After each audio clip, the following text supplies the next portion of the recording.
Aujourd'hui, du circuit Gilles Villeneuve de l'île Notre-Dame à Montréal, nous vous présentons la séance de qualification du Grand Prix Air Canada.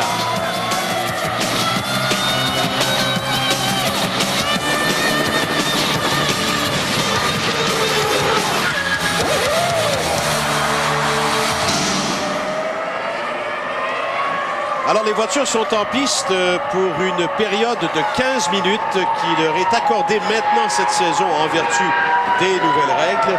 Une dernière chance, donc, pendant 15 minutes, de refaire ses devoirs. Et c'est une période de 15 minutes qui sera particulièrement importante parce que les conditions de piste ont beaucoup changé depuis ce matin.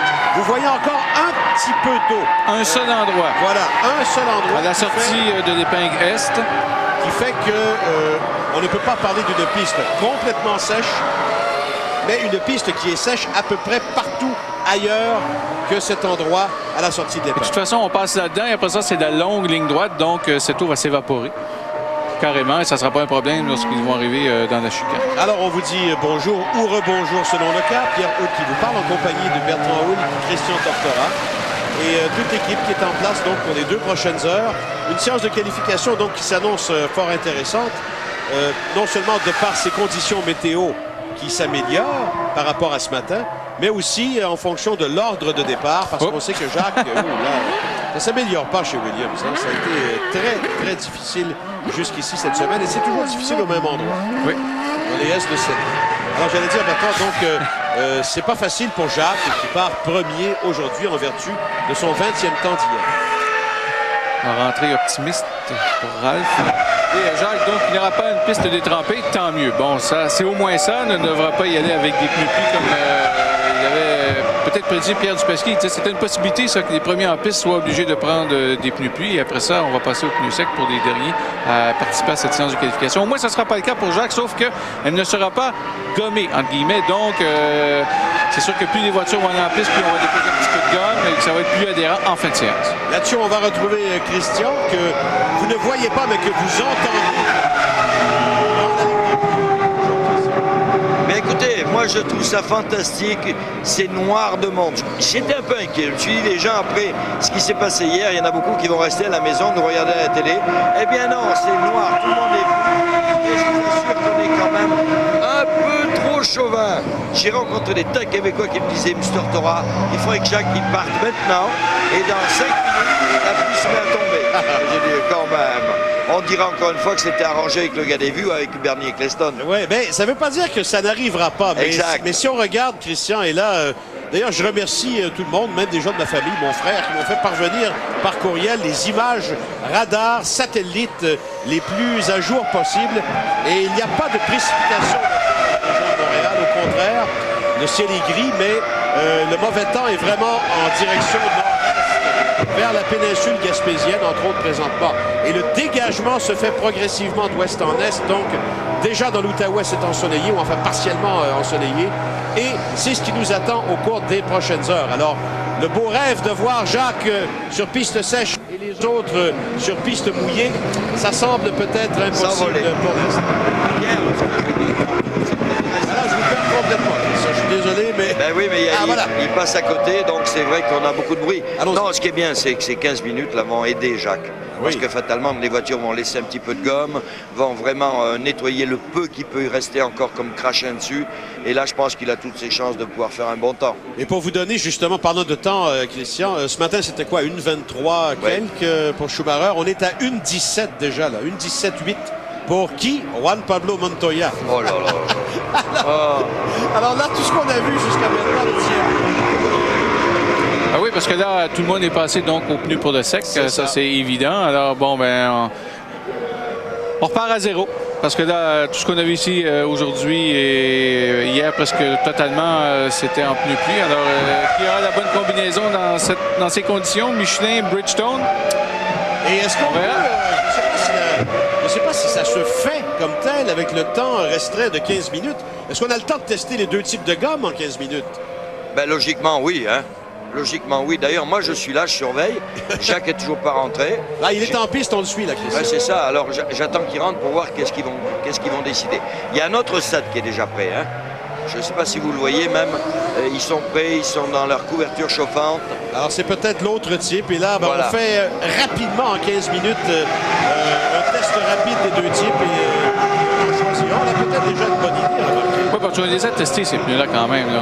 Ça ne vient pas de nulle part. On les a testés en essai privé la semaine dernière pour fixer le choix, justement. Alors, température de piste, 18 degrés. C'est peut-être ça qu'on n'a pas eu à Monza, cependant, Bertrand. 18 degrés, température de piste.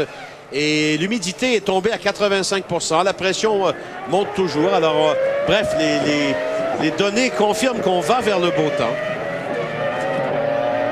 Et en principe, on aura un Grand Prix demain ensoleillé et frais.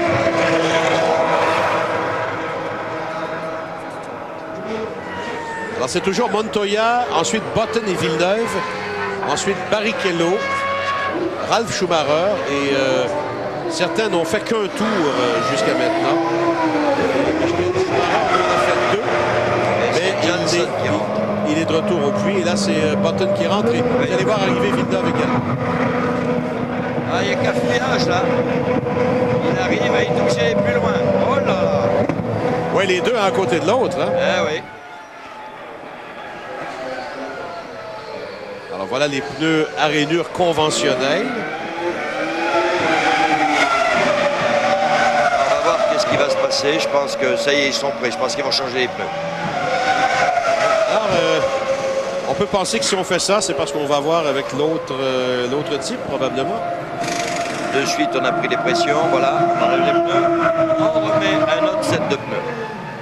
Où on voyait on a vu des fois d'ailleurs simplement vouloir aller roder un petit peu les pneus pour ne pas les avoir parfaitement neufs. Peut-être ici à Montréal en plus avec une piste qui demain ne sera pas très adhérente. Une piste pas beaucoup abrasive comme tu le disais Bertrand et des conditions fraîches. Peut-être que des pneus un petit peu rodés peuvent aider à un moment dans la course. Mais d'abord, on a vu au cours de cette saison beaucoup de voitures lors de leur premier arrêt ou deuxième repartir avec des fois des trains rodés en arrière et des pneus neufs en avant. C'est ça. Alors, Michael Schumacher qui est en piste, donc toujours le temps de Montoya qui tient. Alors on a beau avoir des conditions, petite sortie comme on a vu si souvent cette fin de semaine. Ah, on est en train de changer les barres de torsion avant. Est-ce qu'il l'assouplit, est-ce qu'il la durcit? Je pense qu'il va la durcir vu que... Trulli, meilleur temps maintenant, Christian. Oh là là, encore la guerre des pneus. Ah oui, ben ça... Que nie complètement Pierre Dupasquier. Ah oui, je l'entendais, oui. Ben écoutez, il le nie... Amicalement. Oui, je pense qu'il est... on comprend bien ce qu'il veut dire, mais elle est là. Et elle est saine, c'est ce qu'il voulait dire, je pense. Tout à fait, une compétition saine. Ben ouais. Bon, ça y est, on a changé la barre de torsion. Cette fameuse barre qui permet, lorsqu'on est dans un virage et que la roue a tendance à vouloir se lever, eh bien cette barre sert justement à l'en empêcher. Et comme on va rouler sur le sec, eh bien il faut qu'elle soit plus dure. On roule avec Schumacher, le voilà donc à la chicane. Ah, la trajectoire est bien libre et tu as vu, on va même maintenant sur la bande verte près du muret. Alors ça veut dire que ça s'est asséché jusque-là. Eh ben là, écoute, ça change de seconde en seconde. C'est Trulli, Alonso, Panis, Montoya maintenant. 4 Michelin. Jacques Épée, il a changé de pneu aussi. Allez, le 9 partout.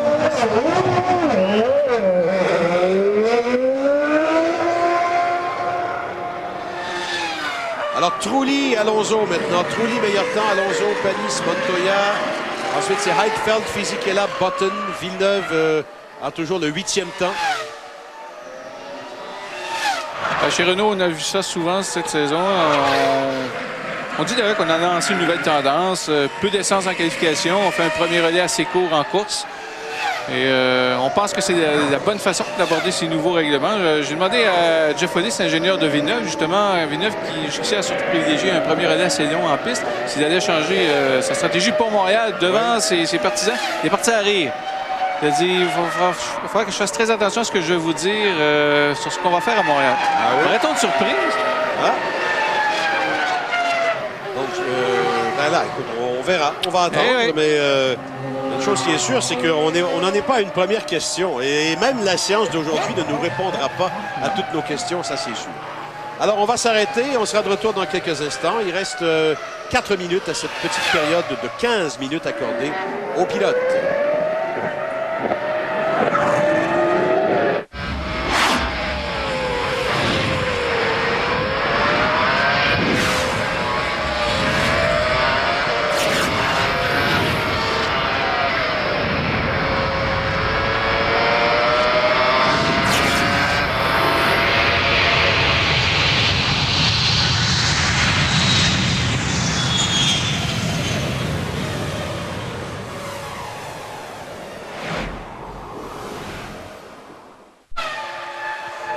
De retour au circuit Gilles Villeneuve et les choses changent, mais elles changent toutes dans la même direction.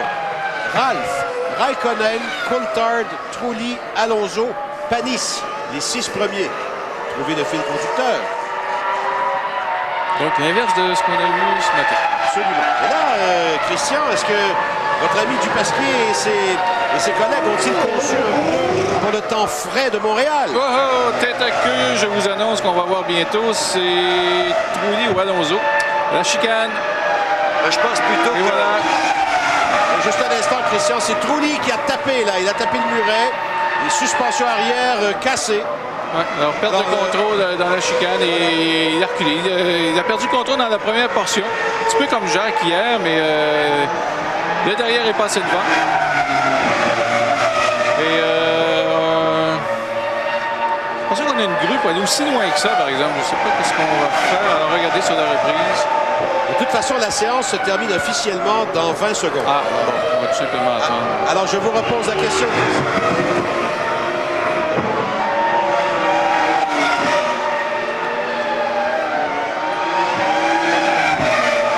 Alors, voilà comment ça s'est terminé. Et ouais, ben, les grues ne se rendent pas là. Puis, on peut aller chercher les voitures à l'intérieur du virage, mais là, c'est un petit peu trop loin. Alors, c'est le bon vieux tracteur. Oui. Et fin de séance.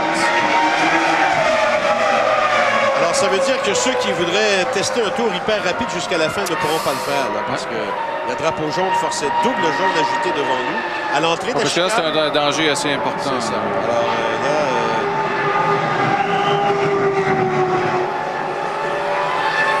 Alors, officiellement, donc, ce sera Ralf Schumacher qui aura le meilleur temps de cette courte séance de 15 minutes. La dernière chance pour travailler de façon complète et autonome et libre sur la voiture. À partir de la séance de qualification, il y a toutes les restrictions qu'on connaît maintenant, choix de pneus, quantité d'essence, la plupart des réglages et ainsi de suite. Alors, Christian, vous nous entendez? Oui. Alors, ça vous dit quoi, tous ces Michelin en tête? Ben, j'ai bien l'impression qu'il nous avait bien caché son jeu.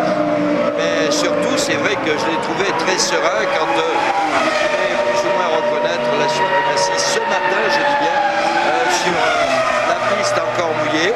Et ça expliquerait pourquoi finalement il m'a envoyé un petit peu cette boutade. Hein. Alors, ça veut dire qu'on avait prévu une gomme pour revêtement frais, comme on voit souvent à Montréal. Exact, oui. Là, c'est l'automne qui arrive. Surveille les pneus arrière. Alors, est-ce que quelques tours, ça fait déjà un peu d'usure ou non? Oui, vers l'extérieur arrière. Ah. Voilà, Jacques qui va arriver. C'est un peu la cohue en ce moment. Il faut bien vous l'avouer, là. C'est pas facile de jouer avec tout ça parce qu'il y a un tel bruit là-dedans. Oui, je comprends. Ben, Mais il faut au moins, aussi ça donne à oui. nos téléspectateurs la vraie vie. Il y a vraiment ce qui se passe là. Oui, c'est un crescendo d'ailleurs, hein, au niveau de la tension et des mouvements quand on approche de l'ultime séance de qualification. C'est exact. Je pense que tout le monde est assez énervé parce qu'il n'y a pas beaucoup de chance pour se reprendre maintenant. C'est fini. Il va être énervé, c'est Trulli. C'était le deuxième entrée en piste après Villeneuve. Oui. Ah oui, c'est vrai. Il avait été obligé d'embarquer dans une bulle. Est-ce qu'il a testé oui, non? Est-ce qu'il est à ses cotes, aux cotes d'Alonso? Ah oui, la première partie, c'était déjà fait.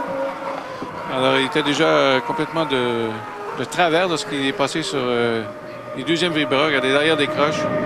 Vraiment rien à faire. Même la voiture un peu soulevée sur les boudins à l'intérieur des vibreurs de la deuxième section de la chicane. Ouais.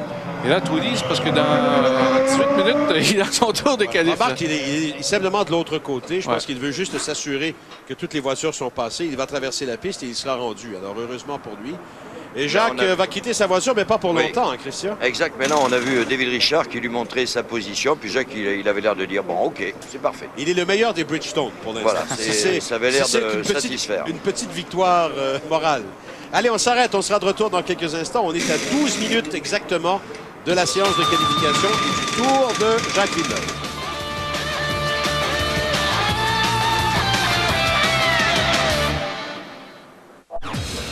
Ben voilà une belle façon de terminer ce samedi 14 juin à notre antenne, 22h30. On a de la boxe. Arturo Gatti contre Mickey Ward. On vous présente ce combat à compter de 22h30. Je vous invite à suivre également un peu plus tard l'Open des États-Unis, l'Omnium des États-Unis, 3e ronde.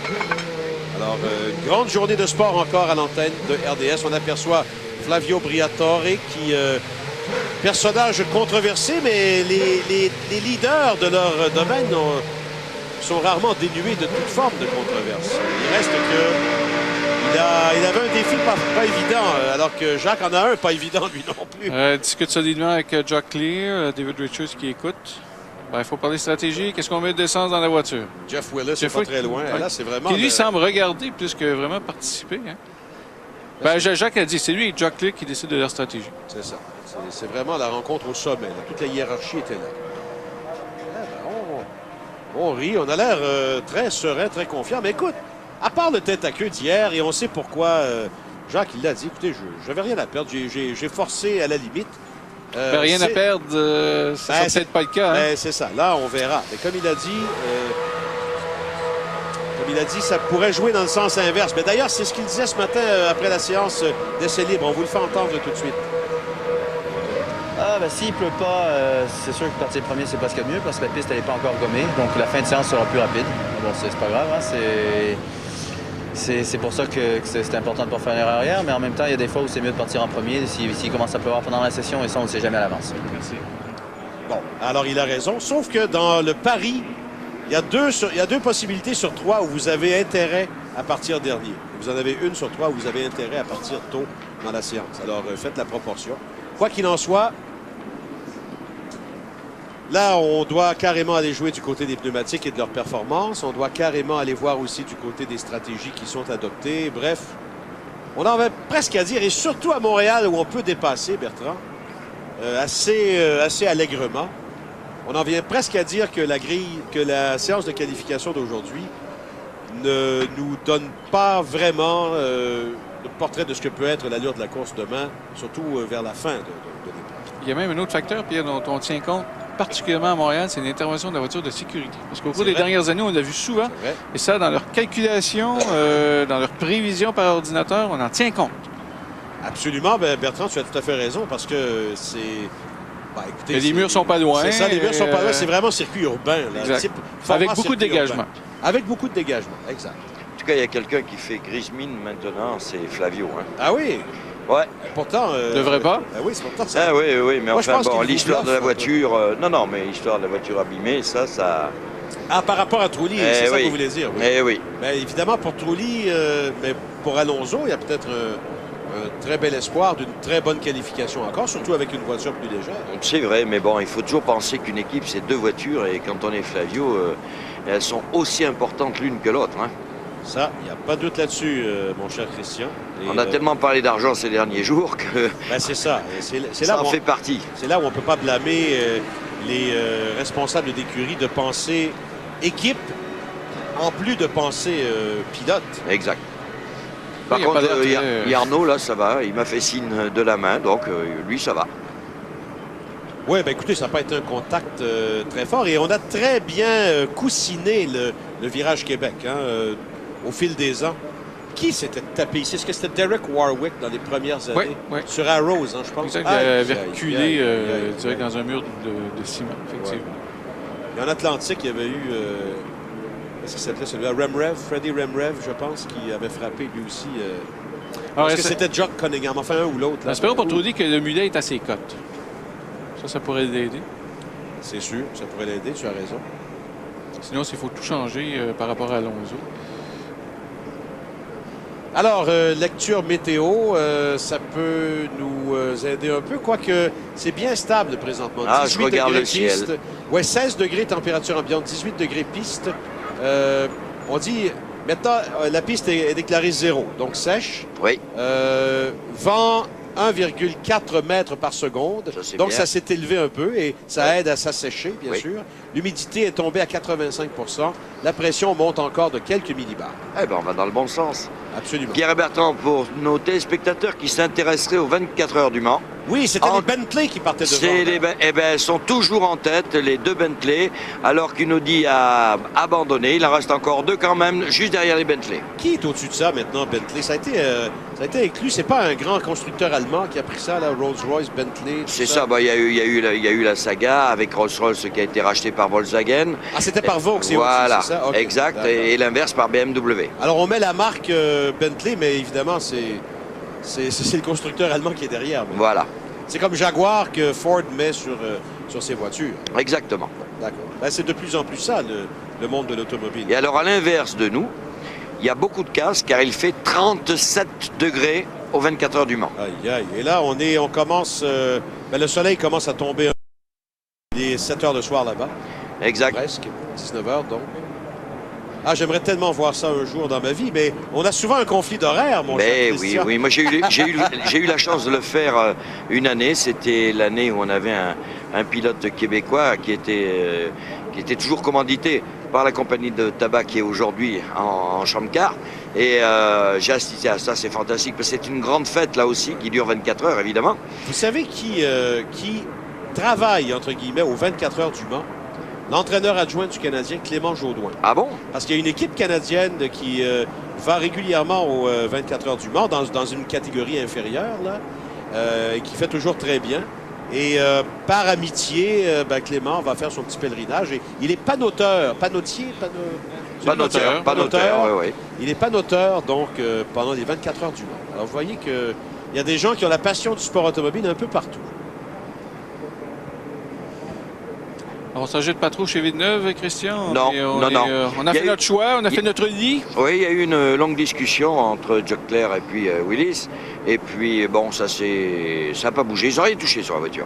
Vous apercevez... Pardon, Christian. Je voulais simplement dire aux gens qu'on aperçoit à l'écran l'ordre de passage en séance de qualification. Je vous en prie, continuez. Oui, alors donc, les derniers ajustements, juste avant qu'ils s'arrêtent définitivement, ont porté fruit puisqu'on n'a pas retouché. On a laissé la barre de suspension telle qu'on avait décidé au début. Et puis, ça a l'air d'aller. On peut comprendre. Finalement, le seul Bridgestone parmi une mère Michelin et puis une voiture, ma foi, stable ce matin. On voyait des petits sourires un peu partout. Bref, on semble relativement confiant du côté de BAR. Là-dessus, on s'arrête. On sera de retour dans quelques instants avec l'ouverture officielle, le lancement officiel de cette séance de qualification.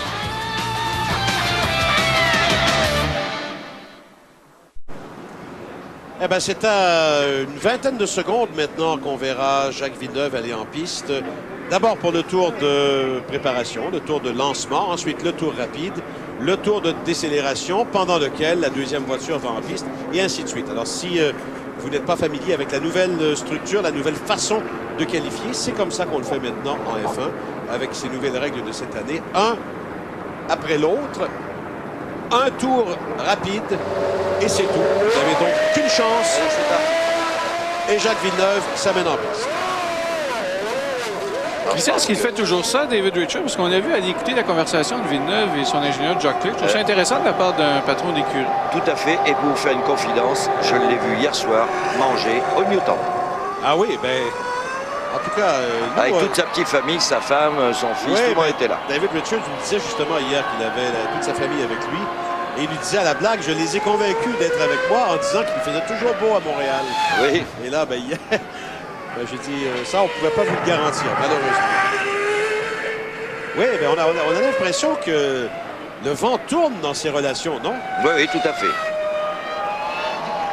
Il suffirait d'ici un bon petit résultat de Jacques et je pense que ça tournera au beau. S'il peut voir le drapeau à damier, il n'y a pas de raison de ne pas marquer quelques points à tout le moins. Tout à fait. Alors, je ne sais pas si vous êtes comme moi, mais comme tout le public ici, tout le monde retient son souffle. Surtout qu'il passe premier. Alors, c'est bon et c'est moins bon. C'est cela. On aurait peut-être voulu le garder pour la fin. Oui. Mais bon, en tout cas, ça fait tout un lever de rideau, vous serez d'accord, pour le public qui est ici. Et c'est ça, cette formule. Le bon côté de cette formule, c'est celui-là. Une espèce de crescendo, là, et tout le monde garde les yeux sur un pilote, sur une voiture. L'envers de la médaille, je le comprends, mais dans les bons côtés de cette formule, là, je pense qu'on y est vraiment. Pierre, c'est le silence total dans les tribunes. Écoutez, je pense que le tour de Jacques, on va le décrire un tout petit peu, mais on va laisser les gens, laisser le son de la voiture parler. Allez, c'est parti. Jacques Villeneuve qui lance son tour de qualification. Voilà le premier piège.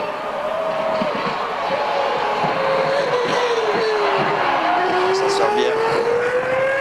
Ah oui, on voit que ça colle beaucoup mieux.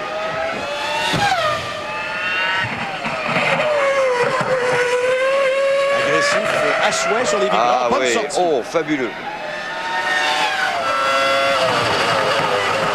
Très belle image à bord.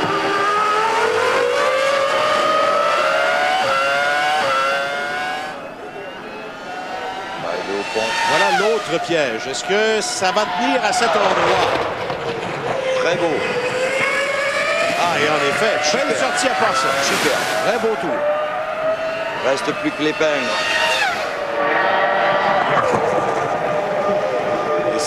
Dernière portion encore un peu humide. La foule qui applaudit, regardez l'image. Ah, jusque-là, c'est pas mal, hein?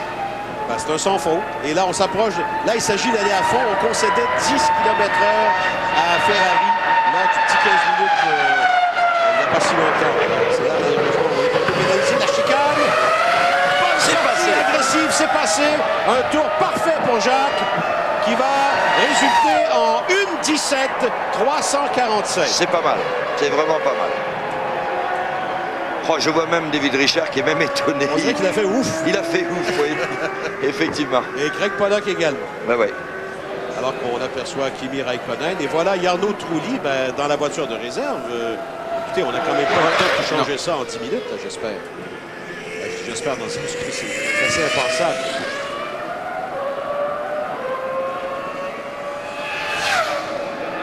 La référence, pour une fois, elle est vraiment sérieuse. Habituellement, on voit les Minardi sortir les premières. Est-ce qu'on verra les Michelin nous montrer ce qu'on a vu, Bertrand, il y a 10 minutes à peine?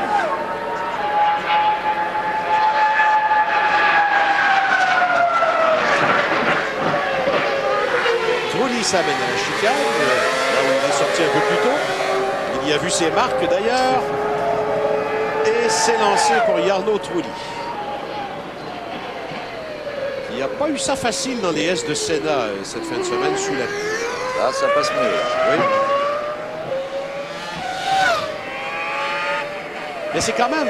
Ah, il y a une erreur. Oh là. Absolument. Et là, est-ce que ça va lui coûter la sortie? Non. Il a réussi à rattraper. Et il fait légèrement mieux que Jacques au premier secteur. Alors, malgré la toute petite dérobade, il va quand même garder un certain avantage. Mais c'est le long de la longue ligne droite que le Renault, en principe, va même en perdre par rapport au Honda, qui est un peu puissant du plateau, on en convient. Deuxième secteur, voyons voir ce que ça donne. Alors, il garde un avantage équivalent, quelques millièmes seulement. Et là, en principe, est-ce qu'il va tomber derrière Jacques avec la pénalité de vitesse? La partie de la piste sinueuse, c'est le secteur 1, on s'entend, et c'est le châssis Renault, jusqu'à ce qui fait la différence par rapport au moteur. Ou est-ce qu'elle est légère à un point? Ça, elle est légère aussi, moi je me suis formé. Alors, ça compense peut-être un peu. Mais ça ne donne pas de vitesse de pointe. Non. Alors, ça donne quoi en bout de ligne? Ben, ça donne un meilleur temps. Oh, c'est nettement supérieur. Ouais, alors, vous avez une voiture légère. Je pense que vous avez la réponse. 1:16,718. Et là aussi, on voit notre ami Flavio qui est content. Et Fernando Alonso. Ah, lui, il va être à surveiller. Parce qu'oubliez pas que Renault a tourné vendredi matin 2 heures sur le sec. Voilà, exact. On va avoir des bons réglages. Les Jordan aussi. Et on voyait Furman être étonnamment bon là, dans des conditions pas faciles. Les 2 heures l'ont aidé, lui aussi. Alors, voyons voir Fisichella. Il a cependant a perdu son facteur de nivellement un peu, la pluie.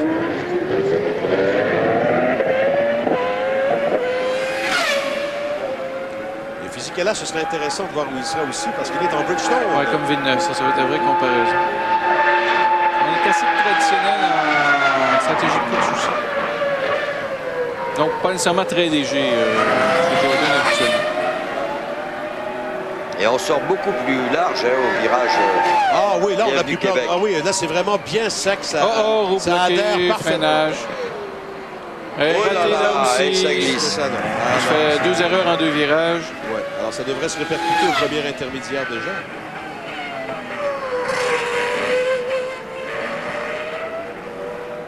Alors, voyons voir le temps par rapport à celui de Trulli. Ah oui, il y a déjà un écart de 4 dixièmes. Presque.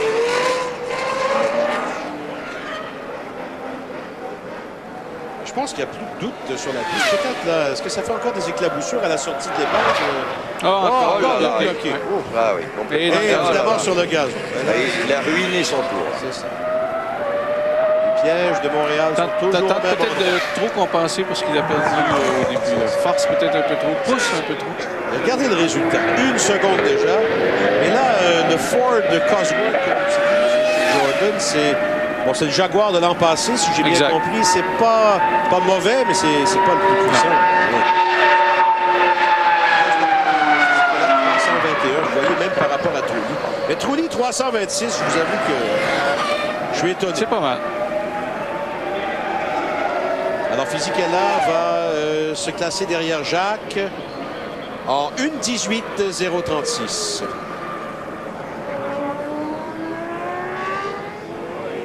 Un écart d'à peu près 7 dixièmes sur Jacques Villeneuve. Et on revoit là où ça a été coûteux, l'un des 2 endroits, 3 endroits où ça a été coûteux pour lui.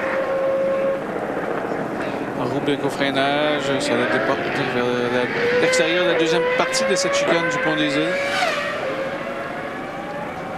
Et c'est Antonio Pizzonia maintenant, qui lui aussi a roulé beaucoup. Ouais, enfin, il a reçu c'est bizarre. Il a roulé beaucoup, comme le disait Bertrand vendredi matin. Et en plus, il a été celui qui a fait le meilleur temps lorsque c'était sec, lors de la séance libre vendredi matin. Et c'était justement dans les 1:16 à peu près. Alors c'est parti pour Pizzonia. Alors le premier test est passé, peut-être un peu plus prudent que non dans cette portion.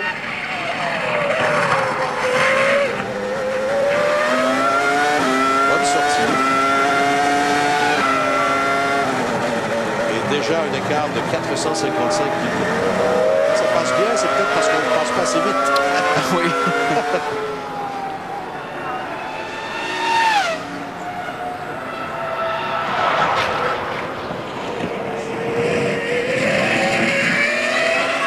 En accélération, Pizzonia vers...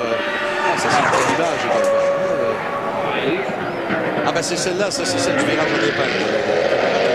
Très très bien. Ah, il a gagné dans le deuxième secteur, il a réduit l'écart. Alors est-ce qu'il a fait un compromis au niveau des réglages? Alors c'est parfait. On va voir sa vitesse de pointe, 316. Il a peut-être ajouté de la pluie, c'est ce qui l'a aidé peut-être au deuxième secteur, mais ça va probablement le pénaliser le long de la ligne droite. Ça lui donne quand même le deuxième temps devant Jacques Villeneuve et Fisichella. Mais ça va être loin à la fin. Oui, oui, ça à la fin, ça va être. Et ça non, elle me dit tout à l'heure, pas maintenant. Et ça nous prouve que Jacques aussi sera loin là, sur la grille. Mais ça, on s'y attendait, je pense, en partant en premier notamment. Là. Autour de Cristiano D'Amata, qui a abîmé sa voiture passablement ce matin. Alors, c'est le deuxième Michelin en piste, non, troisième.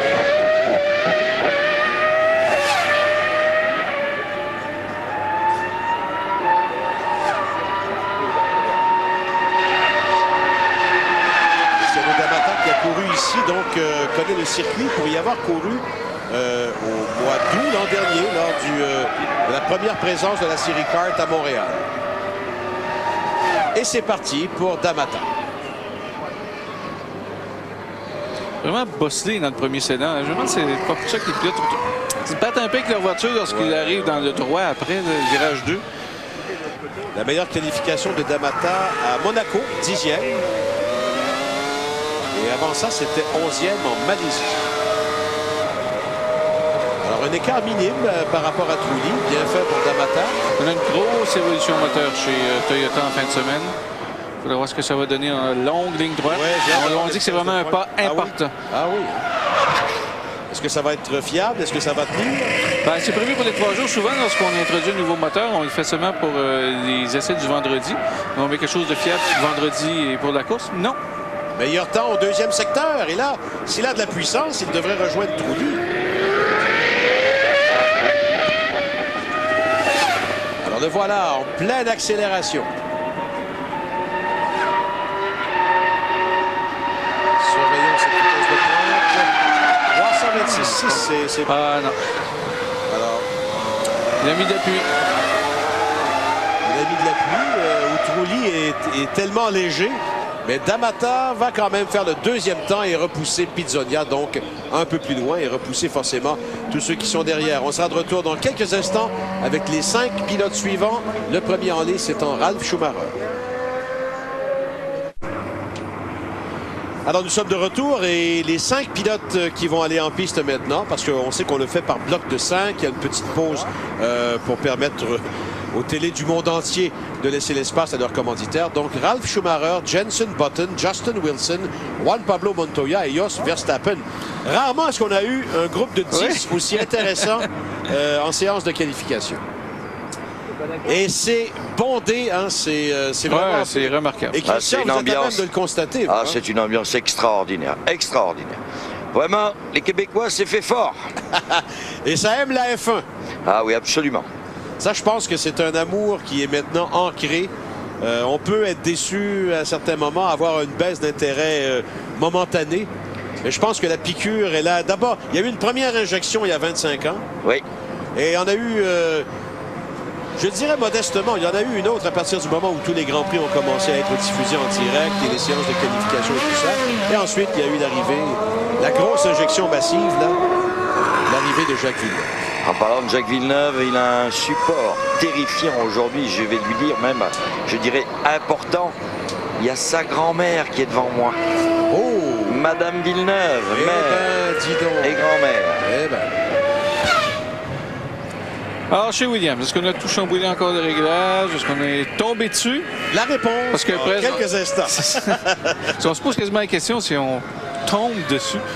Tellement on semble perdu chez Williams. Pourtant, après Monaco, on pense avoir trouvé quelque chose. Ben, on va peut-être avoir un élément de réponse aujourd'hui. Tout ça avec l'aide des pneus Michelin, qui semble assez bien avec ce qu'on a vu chez Trulli. Ben là, c'est bientôt, mais tu as 3 Michelin en haut. Mais les ténors vont sortir tard, quand même. Alors, Ralf Schumacher, vainqueur ici à Montréal, on se rappellera. 2001. Il avait suivi son frère Michael durant toute la première partie de la course. Michael s'est arrêté plus tôt. Oui. Mauvaise stratégie, mais avait-il le choix par rapport à son réservoir et ses pneus? Ça, c'est évidemment, il faut tenir compte de ces facteurs. Michael s'est arrêté plus tôt. Ralf avait fait, je pense, c'est 4 tours à peu près de plus en piste avec une voiture plus légère. Il était entré au puits, il était ressorti devant son frère. Ça s'était terminé comme ça. Et c'était le premier doublé des frères en Formule 1. En Formule 1. Alors voilà, c'est parti. Ralf Schumacher. Surveillons l'endroit où il a tellement eu de difficultés. Les S de Senna. Mais par pavé sec, ça a l'air à très bien se passer. Est-ce qu'ils vont nous réserver des surprises? Ah ben, on aura déjà une bonne idée au premier intermédiaire. Bonne sortie, bien faite. Et déjà un avantage sur Trulli. La puissance. Ah oui, le BM, ça a toujours été reconnu. Puissant et fiable, à part ça. Oui, oui. Je pense que, soyons honnêtes, là, à part une casse ici et là, au cours des dernières saisons. Très bien fait. Hein? Enfin, un beau. Je pense que c'est le premier qu'on va faire cet enchaînement aussi bien. Ah, absolument. Oui. Et ça devrait être payant à l'intermédiaire. Écoute, c'est 7 dixièmes, voilà. Et le moteur arrive. Ah, la cavalerie arrive. La cavalerie, oui, je comprends. On va se déchaîner, là. Ah ben, j'ai hâte de voir en vitesse de pointe. Ouais, hein, est-ce qu'on va...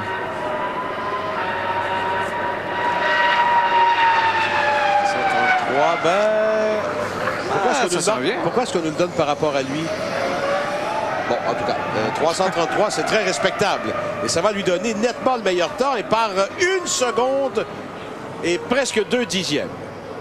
Oh, on est dans les 1,15, les amis. Impressionnant. Ouh.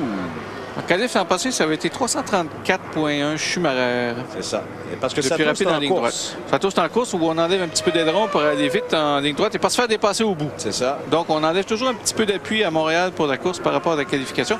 Mais cette année, on ne pourra pas parce qu'on ne peut pas toucher aux voitures. Exact. Regardez comme on revient lentement au puits aussi. J'ai l'impression qu'on veut conserver chaque petite goutte d'essence pour la course. Oui, parce que je pense qu'il va pas se faire rejoindre par Button. Peut-être. En tout cas, ce qu'on a fait à compter de Montréal, on a espacé le temps entre chaque pilote. Justement pour éviter qu'il y ait trop de confusion. Là. Ah, je pense qu'il a réaccéléré un peu. Alors, Button, la référence par rapport à Villeneuve, c'est 1,17,347. Et Villeneuve au premier intermédiaire. Vous savez que Villeneuve est encore parmi les plus rapides au premier intermédiaire. Oui. 21,692. C'est dans les normes des 3 meilleurs. Est-ce que c'est dans le dernier secteur qu'il en a perdu un peu? Oui, c'est le plus lent dans le dernier secteur. Jusqu'ici. Et c'est parti. Voilà. Oui, il a bien enroulé là. Oui, ben, je pense que tout le monde a bien fait ses classes là, lors du petit 15 minutes.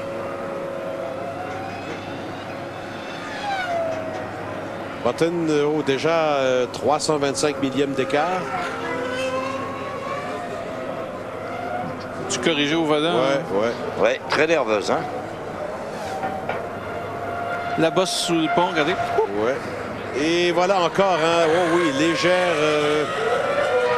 léger mouvement au freinage sur le pont des Îles. Et un retard considérable. Ouh, 1 seconde, ça, je ne sais même pas s'il est dans le rythme de Villeneuve, là.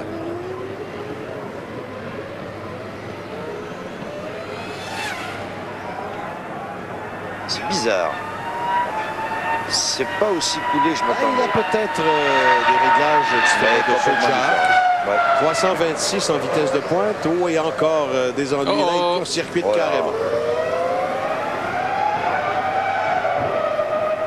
Alors, ce sera donc difficile. Button qui ira donc au 7e rang sur 7. En fait, il est vraiment dernier, là, sur tous ceux qui sont passés. Avec un retard de plus de 2 secondes sur Ralf Schumacher. Ouais. Est-ce qu'il a passé les 4 roues de l'autre côté de la on va le voir, là. Ouais, un peu, hein. Est-ce qu'il pourrait se faire retirer son temps, Bertrand? Et là, il est dernier, là. Ouais. Il s'est pénalisé lui-même. Ouais. C'est ce que les commissaires peuvent invoquer, n'est-ce pas? J'ai l'impression. OK. Parce qu'il a quand même passé les 4 roues de l'autre côté. Hein. Ouais. C'était très saccadé quand même. Hein? Ouais. Alors, mais il s'est quand même ralenti. C'est pas comme s'il avait gardé le pied dedans. Et... vous avez vu, aux 2 points de freinage, il a été déstabilisé. Très instable. Ben voilà, l'une des 2 vedettes de la journée d'hier. Justin Wilson, les Minardi ont eu leur petite place au soleil hier, si vous me permettez l'expression. Au figuré, vous l'aurez compris. Wilson qui a fait le 13e temps et Verstappen le 11e. Mais là, piste sèche aujourd'hui, en principe, les choses vont revenir malheureusement pour Minardi, là où elles sont la plupart du temps.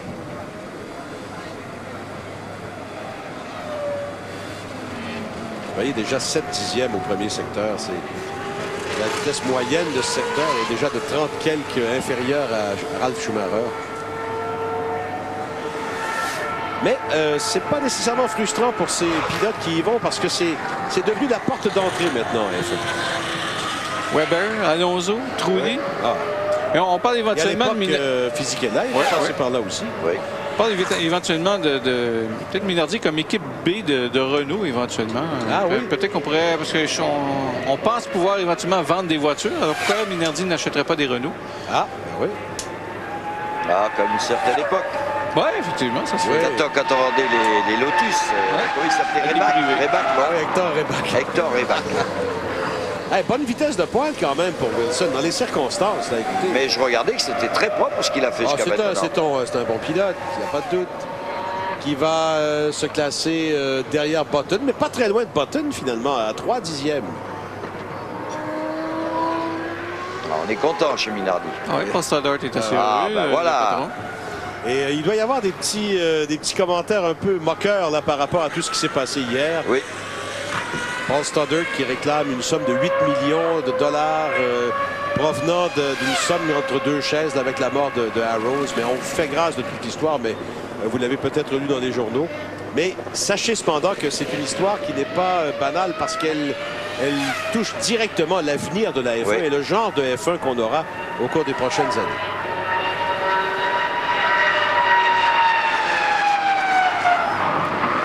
Ça va être intéressant, hein, Montoya, par rapport à Ralph. J'aime bien qu'on soit allé du côté de Pierre Dupasquier aussi, comme image. Allez, Montoya, c'est parti. Une 15 529 à battre.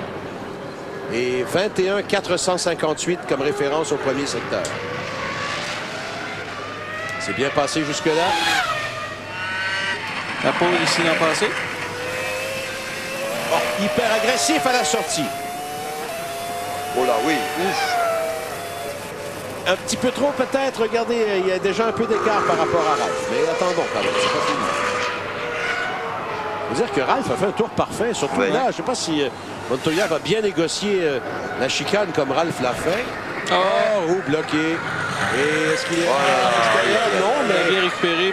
Mais il a probablement levé le pied beaucoup pour le faire. L'écart n'est pas si grand. On verra peut-être les Williams 1 et 2.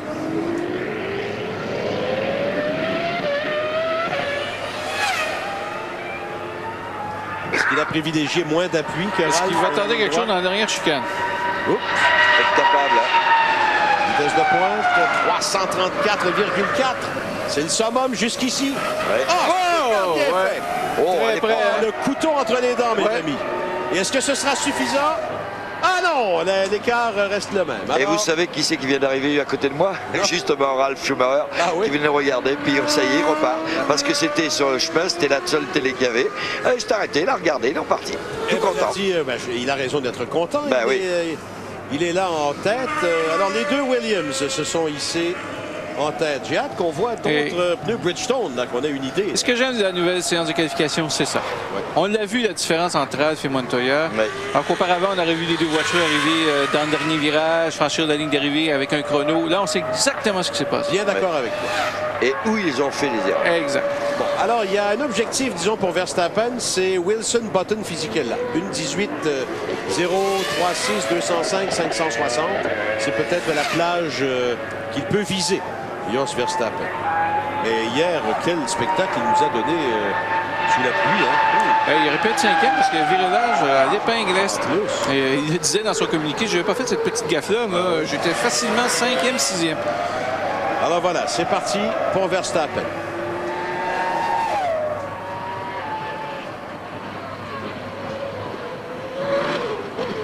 Il lance la voiture carrément sur les vibreurs. Et c'est bien fait. Là, par contre, là, il y a Button qui vient de rentrer. Ouh, la mine basse. Là, ça a bougé un tout petit peu. Bonne sortie près du muret. Ça va bien là aussi. Un écart à peu près comme celui de Wilson. À peu près 7 dixièmes au deuxième intermédiaire.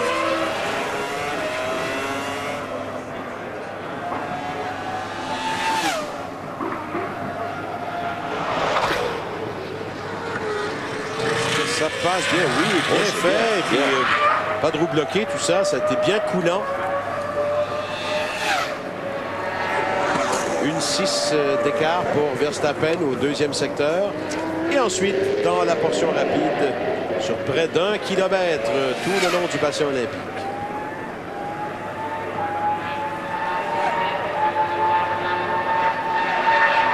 Surveillons la chicane. Ça passe bien là, ça passe bien là. Très large également. Pour profiter du maximum. Verstappen va faire 7e temps. Alors, objectif atteint devant Fisichella, devant Button et devant Wilson. On lui avait placé la barre, il a répondu. Peut-être écoute-t-il RDS. Ça vaut la peine d'applaudir, c'est vraiment très beau. Et comment? Là-dessus, on s'arrête, on sera de retour dans quelques instants.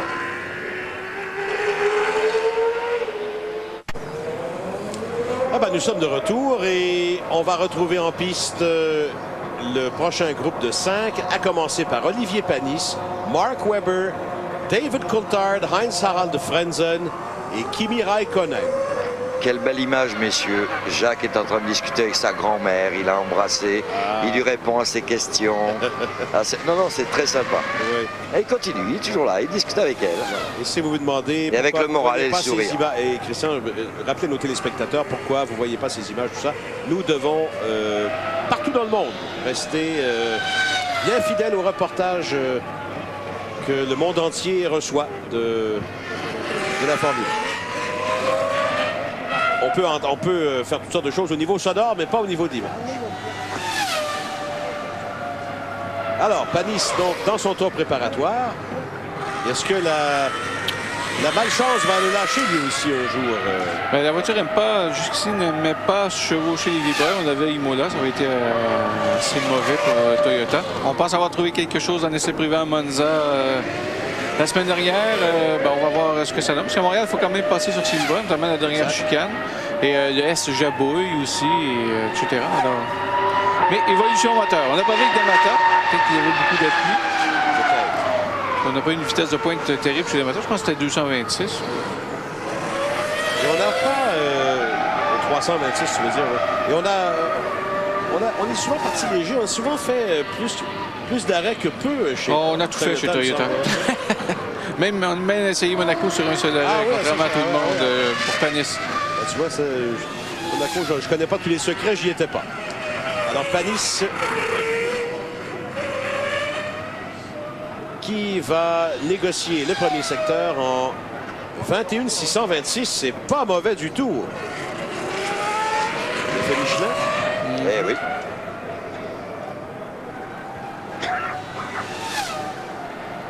Sur le pont des îles, ça tient bien au freinage. Léger mouvement, mais c'est bien fait. En fait, la voiture s'est elle-même lancée à droite.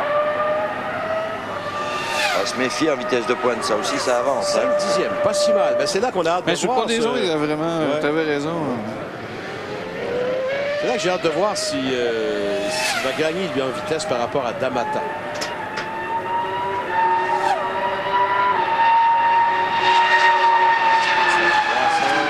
Oui, 325,6. À peu près comme Damata. Belle sortie aussi. Oui, un tour bien fait, mais... Alors, ça lui donne quand même le 3e temps derrière les deux Williams. Et on applaudit encore, cette fois, chez Toyota. Eh bien, dis donc. Je pense qu'on va applaudir Michelin. Et on a une piste qui s'améliore aussi, il ne faut pas se le cacher. C'est vrai. Mais pas autant qu'auparavant, parce qu'auparavant, rappelez-vous, on avait quand même 20 voitures qui faisaient 12 tours. Ouais. Alors que là, c'est... on voit une reprise... Le Panis qui salue la foule au virage Chenard après son tour dansé. Moi, j'apprécie ça quand les publics remercient en fait le public de leur appréciation. Le public l'apprécie de plus en plus. Je pense qu'Olivier apprécie de plus en plus d'être ici. C'est son deuxième chez lui, je pense. Exactement. Il l'a dit d'ailleurs. S'il fallait se décider à changer de pays, c'est ici qu'il aimerait vivre. Ah ben, il serait bien reçu, pas de doute. Mais il faut être honnête, c'est aussi le plus disponible tout le temps, tout le temps, tout le temps. Est-ce que ça a été agréable de passer une heure avec lui jeudi soir, notre émission spéciale? En toute simplicité, mais moi qui le connais bien, parce qu'on est souvent ensemble, et il ne change pas ce garçon, il n'a pas la grosse tête. Il pourrait animer une émission chasse et pêche à RDS aussi. Oui. Hey, Webber, meilleur intermédiaire, messieurs. Oh là là. Alors, Webber va aller sur 3 arrêts, Bertrand, comme on a déjà vu. Au 3 Montréal, je ne penserais pas. Non, ben écoute, là... Deux, mais avec un premier relais assez court. OK, d'accord. Quand même pas meilleur que les Williams. C'est pas mal, ça. C'est pas mal. Non, ça, c'est sûr. Ben là, attendons le chrono. Ah, il en a perdu un petit peu, mais quand même, 58 millième. Ouais. En principe, ça va faire mal dans la ligne droite. C'est ça. Ah, quand même. Ouais. Quelle grille de départ on va avoir demain? Il va y avoir des non-invités à l'avant. C'est imprévu. Attends, non, il reste quand même. Il reste les gros canons. Les gros canons. 315. Aïe, aïe. Ça veut dire qu'il y en avait de l'appui, messieurs. Ouais. Oh. Alors, ça a juste. Parce que le premier secteur, c'est ce qu'il y a de plus serré. Alors, s'il a fait un super temps dans le premier secteur. Mais ça lui donne quand même le troisième temps. Alors, le compromis est important à faire. Vous voyez, hein? On a beau parler d'un circuit de vitesse, mais il est allé chercher sa troisième place dans le premier secteur avec de l'appui. Oui. Ouais, mais. Mais quoi? Manque de vitesse de pointe pour la course. Ah, pour la course. Moi, j'aime moins ça. Ah oui, mais s'il entre après 10 tours, Bertrand, Oui. il va pouvoir tout de suite corriger, hein, enlever. On peut corriger arrière, pas vraiment, non. Arrière, c'est vrai. On corrige un peu. Ça serait trop long. Oui, à l'avant, c'est 2-3 petits tours de... 2-3 petits demi-tours, là, mais à l'arrière, c'est vrai que...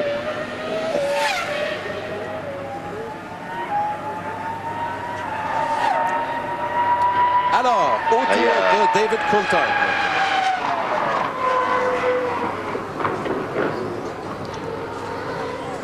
Patrick qui est en train d'expliquer à son pilote que sa voiture a tendance à pomper. Et lui-même, Patrick a tendance à pomper assez rapidement. Oui. Les choses ne vont pas à son goût. Ah, ça, c'est exactement le mot qu'il fallait trouver. Allez, Coulthard, c'est parti. Ben lui, on l'a pas vu de la fin de semaine. C'est pas compliqué. Va-t-il sortir de l'ombre? Il était là un peu haut sur le vibreur, hein, à l'entrée du virage. Alors, un écart de 255 millièmes sur Ralph.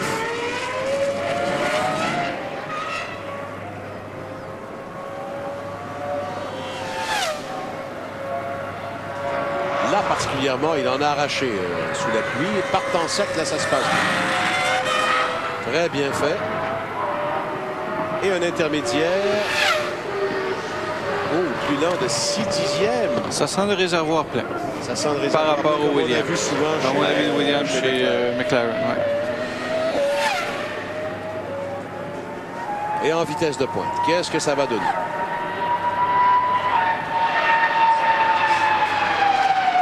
327,9 peut-être en partie dû à la lourdeur de la voiture.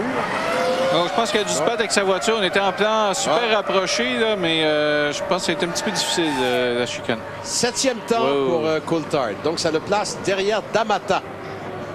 Décevant quand même. Hein? Je pense qu'il en a perdu dans le dernier virage. Alors, Panis et D'Amata vont partir devant Coulthard. Peu importe la raison, peu importe la stratégie. Ouais. C'est les nouveaux règlements, c'est ce qu'on voulait, des grilles inusitées. Alors, il va falloir prendre une photo de cette grille parce que on va y voir des couleurs peu habituelles. Sauf peut-être pour la couleur rouge. Ah, il par stratégie à Monaco, je me arrête à 5e. C'est ça.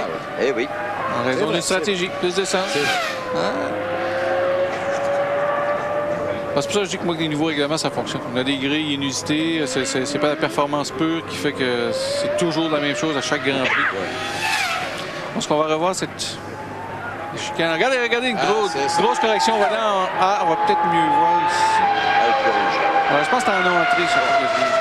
Il n'est pas sorti très large non plus, donc n'a pas pu le faire parce qu'il faut le faire. Alors, a perdu de la vitesse en relance vers la ligne départ arrivée. La voiture est vraiment allée s'asseoir sur ses 4 pneus à la sortie. Frentzen maintenant, qui aurait bien aimé, je pense, des conditions détrempées comme on l'a connu. Exact. Il a fait tout un spectacle hier.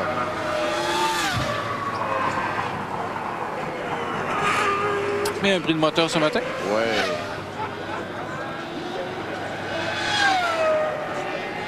« 123 millièmes, c'est pas beaucoup.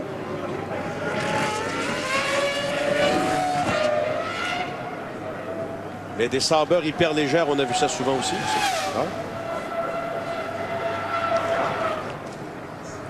Un petit peu de j'ai déjà vu, moi j'ai une note ici, Frentzen, 4e en Australie sur la grille avec, entre parenthèses, très léger. Une demi-seconde d'écart. Mais là, c'est une voiture qui a pas mal, qui a 4 de puissance en ligne droite. C'est quand même le Ferrari qui a passé. C'est ce que j'allais dire, oui.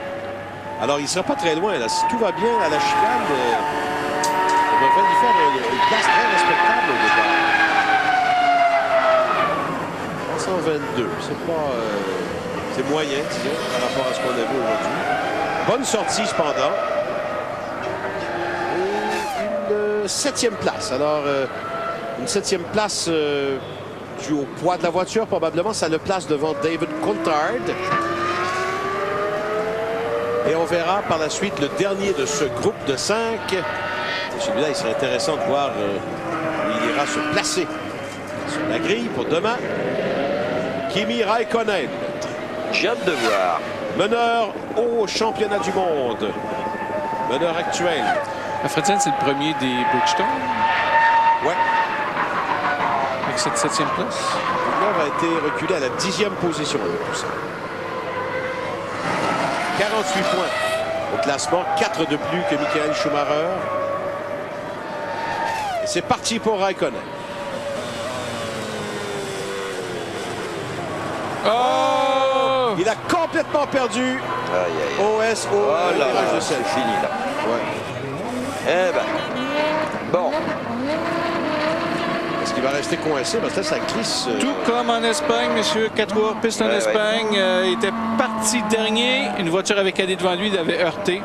Et là, l'aileron arrière est abîmé. Alors, ça, on peut faire des réparations. Oui? Ça, c'est permis dans le règlement. Oui, réparation. Pas changement, modification, mais réparation, c'est permis dans le règlement. Mais partira dernier. Partira dernier. Et pourra donc choisir de partir de la ligne des puits s'il le veut et partir avec le plein. Exact. Alors, que s'est-il passé? Il y a une passe à la sortie du premier S qui déstabilise les voitures. C'est pour ça que tout le monde est en difficulté à cet endroit-là. Lui, il n'a pas pu le récupérer. Il se fait... Oui, tu as raison. Hein? Regardez. On tourne. Là. Regardez là. Toc, toc, toc. Vous voyez? Ça sautille et derrière a décroché, il a voulu corriger et c'est reparti de l'autre côté lorsqu'il a contrebraqué avec le volant. Alors voilà comment ça se termine pour Kimi Räikkönen. Alors nous, on en profite pour faire une pause. On sera de retour. Ben, on va revoir auparavant l'incident. Regardez le volant. On tourne. Corrige, contre-braque. Regardez le volant. Complètement. Et encore une fois. Alors, quand vous faites ça 2 fois, là... C'est terminé. C'est terminé. Alors, là-dessus, on s'arrête. Et au retour, les 5 du dernier groupe, à commencer par Fernando Alonso. Nous sommes de retour au circuit Gilles Villeneuve de l'île Notre-Dame. Et on aperçoit Fernando Alonso. Ah, ça va être intéressant parce que rappelez-vous que Trulli a dû prendre son mulet, donc il n'était sûrement pas à l'aise. Alonso, j'ai bien hâte de voir parce que, on vous le rappelle, il a tourné 2 heures de plus vendredi matin sur piste sèche. Il devrait avoir une voiture bien réglée. Alors, les 2 seuls qui sont sous les 1.16, ce sont les 2 Williams. Est-ce que l'objectif, donc, pour Alonso ne devient pas le 1.16.182 de Webber? Objectif réaliste, disons, compte tenu du manque de puissance que l'on connaît du Renault. Les Williams, en vitesse de pointe, ça y allait, hein, 334? 334.4 pour... les 2 étaient dans le 334, je me souviens bien, Montoya aussi. Oui. 334.2, 334.4, si je ne m'abuse. Alors, c'est parti pour Alonso. Oh, t'as raison, Bertrand. Ça tape pas à peu près. Ouais. Très bossé, ça déstabilise les voitures. Sous l'eau, on pensait que c'était les flaques d'eau qui faisaient cet effet-là, mais sur le site, on commence à bien découvrir ça. Il faut dire qu'aussi, sur le mouillé, on assouplit les suspensions. Là, ils sont plus durs. Meilleur intermédiaire, Alonso. Alors, pas étonnant dans la seule vraie portion sinueuse. Pas étonnant de voir le Renault. Oui, parce qu'il y a déjà une petite ligne droite. Ouais. Bien faire.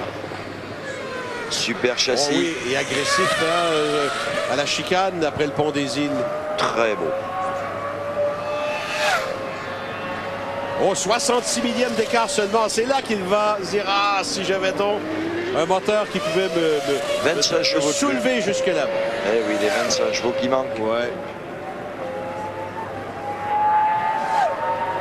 Ben, Faites attention parce qu'il y en a qui sont bien placés en haut, derrière les Williams, qui faisaient juste 226. 325, 7. Pardon, 326. Pas loin du Toyota. Wow, il a travaillé fort. Hein? Oui. Sortie dangereuse, mais bien faite. Alonso qui va faire 3e temps. Voilà, il a atteint l'objectif devant Webber. Voilà pourquoi on dit qu'il a la couenne et qu'il a les racines d'un futur champion du monde. Ah oui. C'était à l'arraché, mais c'était beau. Parce que là, tu as les vraies bonnes références devant toi. Et quand tu réussis l'objectif à répétition, c'est parce que tu as ce qu'il faut. C'est le Iceman qui a craqué aujourd'hui. Oui. C'est lui qu'on voit. Exact. Mais ça fait 2 fois, ça. Hein? Oui, Barcelone. Il était parti dernier, avait percuté Pizzonia qui n'était pas parti devant lui. Oui, là, c'est ça. Course terminée. Alors, c'est le danger de ce que vous ratez votre cadet. C'est ça. Alors, Jacques est 11e maintenant. Et il s'agira de voir où ira se placer Heidfeld. Ben là, il y a Furman d'abord. Attends, bon, lui, il est de plein droit aussi. Il a fait une très bonne qualification hier sous la pluie.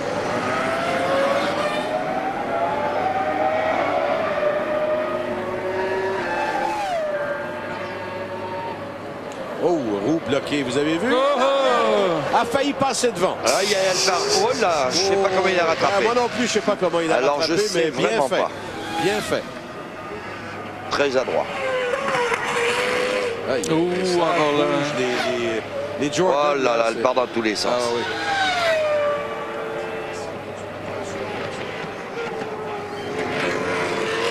Alors, il y a déjà une bonne seconde ou presque de retard au premier secteur et avec tous ces mouvements de gauche à droite, on peut voir, oh, ça bouge encore. Ma parole. Tu disais, Bertrand, que le châssis, on le mettrait déjà à la poubelle chez Jordan. On a un châssis Spec B qui arrive au Grand Prix d'Angleterre, tellement on est mécontent de celui-là. Ah oui. Pas du développement, là. Grosse évolution. Ouais, ben le pauvre Furman, là, ça revient un peu à la normale. Rentre dans le rang, oui. Comme on l'a dit pour Fishkeda, souvent chez Jordan, on parle beaucoup d'essence. On est très, très traditionnel. Wow, 316. Ouais. 316 en vitesse de pointe. Là. On n'est même pas proche des standards. Alors, 16e temps, 16e et dernier temps. En fait, devant Raikkonen, tout le monde sera devant Raikkonen. Là, mais... Eh bien, messieurs, je vous annonce que les 2 Minardi ne seront pas en fond de grille à Montréal. Eh oui. Paul Stoddard qui a déterré la hache de guerre hier, vient d'avoir un argument. Un argument. Comme quoi ils ont leur place. Exactement. Un argument d'importance et pas banal du tout.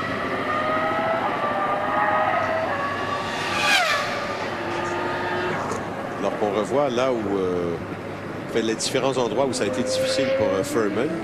Mais il a été quand même très adroit pour la garder en piste. C'est pas évident. Il a dû revivre de bons souvenirs de Formule Ford.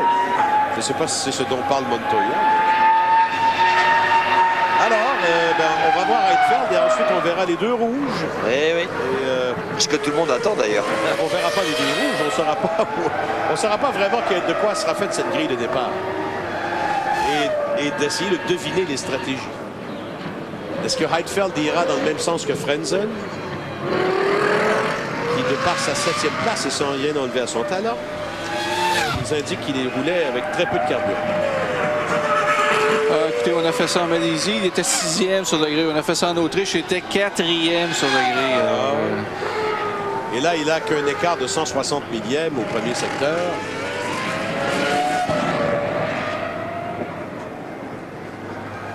Bonne balance, c'est pas mal.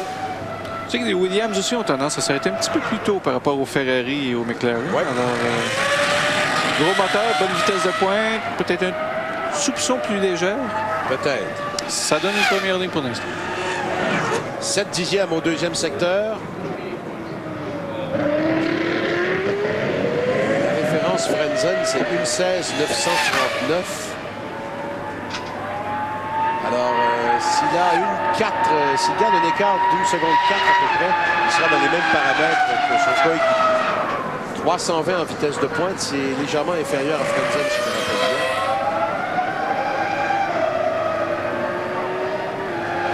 Heidfeld sera 10e, donc derrière Coulthard, mais pas très loin de ce que Frenzen a fait finalement.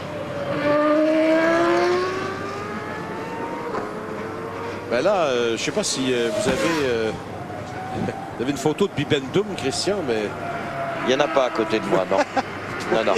pour rien sortir. Et, oh, c'est un raz-de-marée. Et de féliciter le Bibendum. C'est un raz-de-marée. Pour ceux qui ne connaissent pas, c'est le nom de la mascotte du personnage Monsieur Michelin. Alors, Michael Schumacher, il sort avant-dernier parce qu'il faut rappeler que c'est Rubens Barrichello qui a fait le meilleur temps hier. Qui avait dit ça? C'est Eddie Irvine qui avait dit avec le Bibendum qui peut battre... C'est la déclaration des 10 dernières années pour expliquer les 2 mois de championnat du monde. Il a dit ça avant la saison l'an passé. C'est exactement ça. Il n'y a que Michelin qui peut battre Ferrari. C'était vrai l'an passé, c'est vrai cette saison. Alors que va pouvoir faire la Ferrari avec les Bridgestone? Et dans quelle direction stratégique on ira aussi? On doit poser cette question. Ouais. Oh, petit trou bloqué au freinage. Légèrement, mais quand même. Bien récupéré.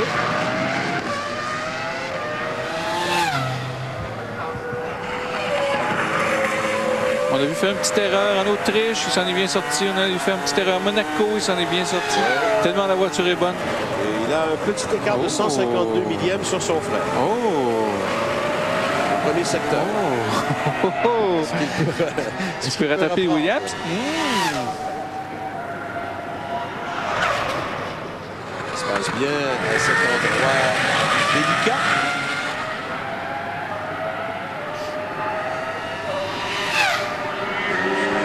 « 315 millièmes. Et là, ben, il reste la portion rapide. Est-ce qu'on avait 336? 334. 34? Ouais. 334, 4 pour Montoya. Faut pas faire des miracles juste dans la dernière chicane non plus. Hein? 333, 9, c'est pas loin. Pas loin, mais ce sera peut-être pas suffisant, à moins que ce soit tellement parfait, comme tu dis, à la chicane. Alors, est-ce que c'est derrière les deux Williams ou... oui, derrière les deux Williams, à une demi-seconde. Alors, on commence à avoir des réponses, là, mes amis. Eh oui.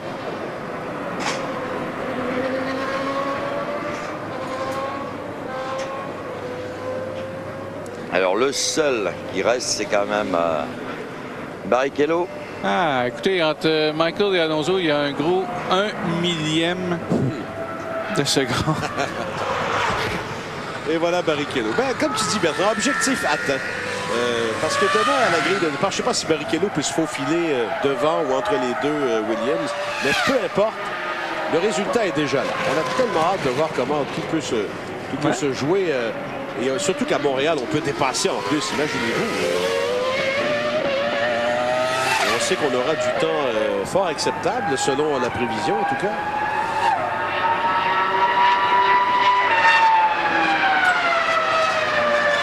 Alors Villeneuve va terminer va partir demain 14e, vraisemblablement. Barrichello, s'il ne fait pas d'erreur, va se classer devant.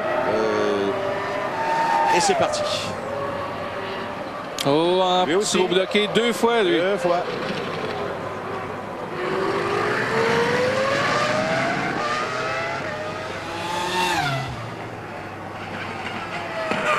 Référence de Ralph apparaît du côté gauche. Barrichello au premier secteur va afficher un chrono de 21 700. Michael, c'était quoi? C'était un centième, un dixième à peu près. Hein?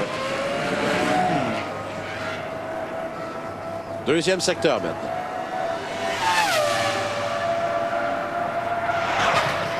Est-ce que ça va la chicane? Oui, lui aussi a été limite en donnant un coup de volant du côté droit. 46 072, écart donc maintenu à 3 dixièmes. Il fait quoi, Pierre? 333,9. Il fait quoi, quatrième ou avec Alonso, ça va être serré aussi? Ben là, je vais te dire à la vitesse de pointe. S'il fait en haut de 334, je vais te dire qu'il va faire... Oh! Il va peut-être le mettre troisième. 334,3 en vitesse de pointe. Je suis d'accord avec ton troisième. Oh! Mais qu'est-ce qui s'est passé? Est-ce que sa sortie a été compliquée? Ma parole! 5e temps. Derrière Alonso! Ouais, c'est ça. Avec la vitesse de pointe, je pensais qu'elle allait passer devant. Eh ben, tu parles! Quelle grille de départ! Oh là là là là là là là! Alors, Ralph Schumacher, Juan Pablo Montoya, Michael Schumacher, Fernando Alonso, Rubens Barrichello, Mark Webber, Olivier Panis, Arnaud Trulli, D'Amata Frenzen, ma parole. J'avais raison, il faut apporter des caméras et prendre des photos de cette grille de départ. Ah oui. Ouais. Alors, les Williams qui ont montré de belles choses à Monaco. Et là, sur un circuit complètement différent. Exact. Enfin, oui. Et la tendance se maintient. Ils nous ont complètement embrouillés tout au cours de la fin de semaine. Ils ont dormi mais là, sous la pluie. Je comprends que les conditions ont changé. Là. Et regardez ce qui vient de se passer. Alors là-dessus, on va faire une pause. On sera de retour dans quelques instants avec encore une bonne demi-heure pour vous faire entendre des commentaires et analyser cette séance de qualification. À tout de suite.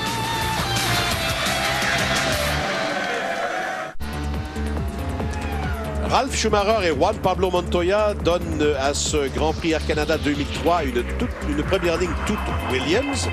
Ensuite, c'est très varié. Michael Schumacher Ferrari, Fernando Alonso Renault, Rubens Barrichello Ferrari, Mark Webber Jaguar, Olivier Panis Toyota, Jarno Trulli Renault, Cristiano D'Amata Toyota, Heinz-Harald Frentzen Sauber, David Coulthard McLaren, Heidfeld Sauber, Pizzonia Jaguar, Villeneuve BAR, Verstappen Minardi, Fisichella Jordan, Button BAR, Wilson Minardi, Furman Jordan et Raikkonen, si vous n'étiez pas là, qui a perdu le contrôle dans le premier secteur. Il a abîmé la voiture, il a déclaré forfait.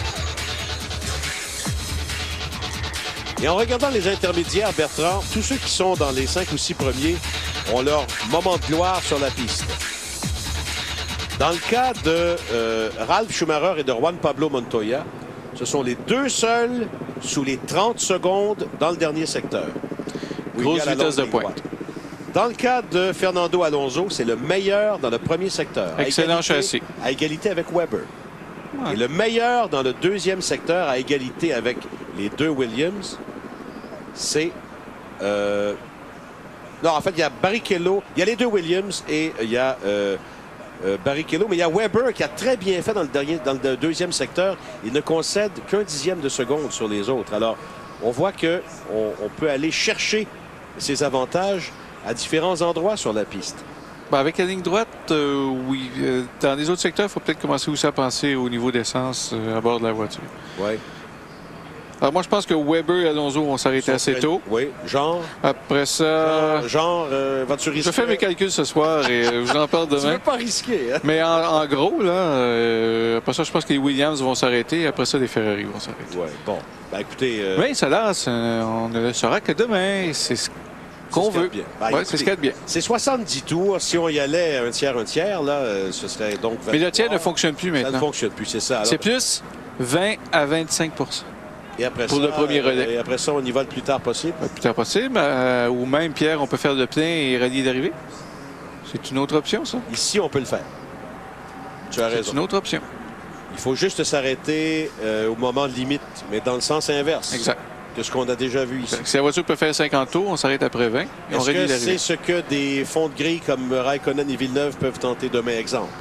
On peut peut-être tenter un seul arrêt. C'est vrai, on ne peut plus jouer avec... Oui, Raikkonen peut jouer avec sa consommation maintenant. Il peut faire ce qu'il veut. C'est vrai. Raikkonen, en partant des puits. Raikkonen, oui, s'il part des puits. Parce qu'ici, ça a toujours été un seul arrêt. Tardif. En principe, ça a toujours été un seul arrêt tardif. Alors, tant qu'à partir dernier, est-ce que vous allez pas faire un seul arrêt tardif? Parce qu'en principe, ça demeure toujours la meilleure stratégie. Si on ne fait plus ça, c'est parce qu'on veut une bonne position sur la grille, pas rester derrière des voitures plus lentes ou être impliqué dans un incident. Alors Raikkonen pourrait être... J'étends de la question à d'autres. Est-ce que Furman peut vouloir le faire? Est-ce que Button, à la rigueur, peut vouloir le faire? Non, je pense que Button, c'était une erreur. Parce qu'il n'allait pas si mal jusqu'au dernier virage.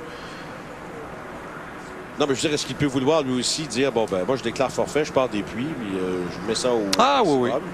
Alors, ce que je veux dire, c'est que Raikkonen aura peut-être de la compagnie dans la ligne des puits oui. Demain au départ. Ah ben, séance de qualification fort intéressante à laquelle on a eu droit aujourd'hui. Bien sûr, on aura droit bien sûr, aux commentaires des trois premiers pilotes, comme c'est l'habitude. Alors, Ralf, Montoya et Michael Schumacher. Mais il serait intéressant aussi d'entendre les commentaires d'Alonso et les commentaires de Panis, 7e. Il sera heureux, Panis, enfin, d'avoir pu... et comme tu l'as dit, s'il y avait cette évolution moteur chez Toyota, ça a probablement fait une différence ici à Montréal. Et Japanese qui est quand même parti léger en Australie, qualifié 5e, et en Espagne, qualifié 6e. Alors, on a vu ce jeu là, du chat et de la souris, selon les simulations par ordinateur, selon les pistes, selon qu'on peut dépasser ou pas. En Espagne, on ne peut pas dépasser. Alors, c'est un peu normal qu'on essaye d'y aller léger, partir devant et conserver cette position. Alors que l'aspect position est moins important ici. On est prêt pour entendre les commentaires des 3 premiers pilotes. In third place, Scuderia, Ferrari, Marlboro's Michael Schumacher. Second quickest for BMW Williams, Juan Pablo Montoya. And on the second consecutive pole, Ralf Schumacher, also for BMW Williams. Ralf, would it be unkind to say that was a surprise today? It certainly was. We came here this weekend knowing that we could be competitive, but after what happened yesterday, and we had to go out very early today, we didn't expect to. We expected to be somewhere in the top 5, but being in the first row is a great result for the team. It looked like a near-perfect lap for you. It was. I took it a bit easy into the first turn, which I think might have paid off for me, looking at what other people's problems were there. So, but the car was brilliant, so that's why. So thanks to the team. Juan Pablo, slightly slower than Ralf again in qualifying at Monaco. There was a slight setup difference, you said, today? Today I think the cars are pretty similar. I just made a mistake into turn 3 and it cost me most of the time, and in the last corner, you know, I made up a little bit of time back on him, and coming out of that corner I was too close to I had to get out of the throttle.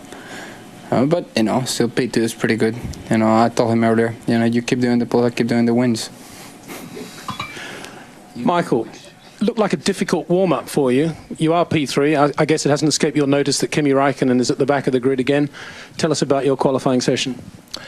Honestly, if I consider the quality of my lap being third, I have to be happy because that wasn't one of my better ones, and I'm reasonably okay with the position I am in, and let's see what happens tomorrow. Do you think on a perfect lap, though, the pole was there for you? Would have been difficult, would have been tight. Probably not. Honestly, the mistake wasn't that big, but we have to consider obviously the championship situation, and knowing where Kimi is at the moment, where we can be tomorrow, that's obviously very promising. Ralf, dry obviously, and the prediction tomorrow hopefully is for dry weather too, but it is quite cold now. Is that a problem for the tyres? Looking at today, it doesn't seem to be. I'm surprised. I mean, it definitely looked as that the Michelin worked particularly well here today, so I have no fear for tomorrow. Now, if we could have some words from you in your own language, starting with Ralf. Ich bin natürlich sehr, sehr zufrieden und glücklich für mich selber und auch natürlich fürs Team. Und wir haben damit nicht gerechnet, weil es einfach ein bisschen schlechter angefangen hat. Après séance de qualification, les 3 premiers qui, comme d'habitude, ont livré leurs commentaires. Ma parole, on a failli battre un record de vitesse aujourd'hui. 3 petites questions et puis s'en vont. Alors donc, c'est Ralf Schumacher qui a parlé le premier. Je pense qu'il a encore une fois admis sa surprise. Pas d'être, comme il a dit, le top 5 était visé parce qu'on sortait très tôt. On étant bien sûr dans les mots de Ralf Schumacher. Il a dit on allait très tôt en piste parce qu'hier on n'a pas fait très bien. Et top 5 ça aurait été bien, mais là, le meilleur temps, la meilleure position, c'est étonnant. Et on lui a dit, est-ce que c'était un tour parfait? Il a dit, j'ai pris ça calme dans le premier virage. Voilà. Ça, c'était très intelligent parce que c'est là où beaucoup de pilotes ont eu des difficultés. Roue bloquée pour Schumacher, sortie de piste pour Raikkonen, etc. Alors, j'ai pris ça mollo un petit peu dans le premier virage. Ça a été payant, il a dit. Mais l'intervieweur a vu ce qu'on a vu. Ouais. Ça semblait un tour parfait. Oui. Alors, mais ça, c'était très intelligent de sa part. Un petit peu mollo dans le virage numéro 1. S'assurer de ne rien perdre là. Et il a dit que la voiture était brillante. Donc, super voiture, super performante. Merci à l'équipe. Est-ce qu'on a trouvé la compréhension enfin de cette FW25 si difficile à cerner jusqu'ici? On pensait avoir trouvé quelque chose en essai privé récemment. À Monaco, on était bien contents. La pole d'ailleurs à Ralf. Mais c'est tellement un circuit différent. Monaco ne pouvait pas vraiment tirer d'enseignement de cette réussite en qualification il y a 15 jours. Là, bravo. Elle est quand même un peu surpris, effectivement. D'autant plus, on peut peut-être en parler parce que ça fait suite à ça. Ce qui dit, j'étais un petit peu surpris que les Michelin soient si bons par cette température-là. La température, on parle de 16 degrés air ambiant, 22 degrés de piste. Alors, un petit peu surpris du comportement des Michelin parce que traditionnellement, Michelin, c'est pas ce qu'il y a de mieux par température un peu fraîche. Mais Michelin a quand même une deuxième année d'expérience à Montréal. Est-ce qu'on a préparé une espèce de gomme tendre là qui finalement est très efficace sur le revêtement ici ou dans des circonstances comme aujourd'hui? Ben, on peut croire que Michelin a fait ses devoirs et qu'on a réussi à au moins compenser une partie du désavantage qu'on avait sur des revêtements particulièrement frais. Dans le cas de Juan Pablo Montoya, ben, il a dit, écoutez, c'est pas tellement compliqué, c'est mon erreur au troisième virage qui a fait la différence. C'était donc après la séquence que l'on vous montre présentement. Avant, c'est-à-dire la séquence. Là, il sort de pain, il va arriver à la dernière chicane. J'espère qu'on va le voir parce qu'il a dit, j'ai tenté de compenser un petit peu, de rattraper le temps perdu à la dernière chicane. J'étais tellement près du mur, j'ai dû lever le pied un tout petit peu et ça, on peut pas le voir à l'œil nu. Alors, c'est lui qui donne cette explication. Donc, j'ai dû lever le pied parce qu'on a vu sortir très près du mur. Il s'est dit, j'étais tellement près, j'ai levé le pied un peu parce que c'était trop dangereux. Alors, il en a perdu un tout petit peu à ce moment-là. Alors, ben, c'est ce que j'aime de cette nouvelle procédure de qualification. On a tout vu. Oui. Et on sait pourquoi. Aujourd'hui, Montoya est derrière Ralph. Il a fait un tour un petit peu moins bien en pilotage. Et il a dit, Ralph en est à sa deuxième position de tête de suite. Il a dit qu'il fasse ça. Moi, je vais récolter une deuxième victoire de suite demain. Et Montoya devient effectivement, tout comme Ralph, enfin, avec d'autres. Mais Montoya est c'est pas un mauvais pari si vous voulez en faire là pour demain. Et dans le cas de Michael Schumacher, il a dit, ben, honnêtement, c'était pas mon meilleur tour en carrière. Et voilà où la formule, Bertrand. Et on le voit là. Hein? Voilà où la formule, encore là, nivelle les choses. Parce que même le grand champion qui est Michael Schumacher n'est pas à l'abri d'une petite erreur dans un tour de qualif. Ben, il a dit d'ailleurs c'était une petite erreur. Roue bloquée, on l'a vu au virage numéro 1. C'était pas énorme. Et il a dit, même sans ça, je pense pas qu'aujourd'hui je serais allé chercher la position de tête sur la grille de départ.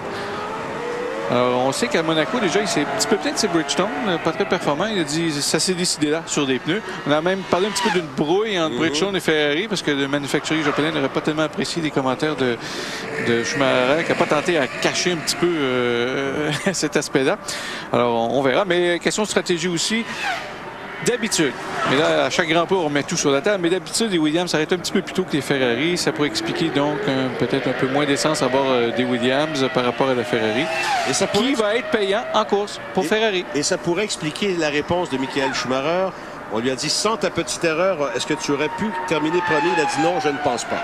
Alors ça peut expliquer qu'il nous dit qu'il était plus lourd, que sa voiture était plus lourde que celle de son frère. Ou que ses pneus ne pouvaient pas lui permettre. Ou un peu des deux. Ou un peu des deux. Mais honnêtement, Bertrand, j'ai cru comprendre en fin de semaine, en parlant dans les coulisses à droite et à gauche, c'est pas l'unanimité chez les utilisateurs Bridgestone, comme ça a déjà été. Là, on doit inclure Ferrari, semble-t-il, dans le lot. Mais bon, c'est ça la guerre des pneumatiques. Attendez la guerre, compétition, concurrence. La balance va d'un côté puis de l'autre. Et c'est tant qu'il n'y a pas de domination, en fait, tant mieux. Hein. Et c'est 4-3 dans les victoires quand même pour Bridgestone cette saison. Alors, est-ce que ce sera 4-4 et l'égalité parfaite demain? On verra. On s'arrête et on sera de retour dans quelques instants avec d'autres dossiers intéressants pour vous.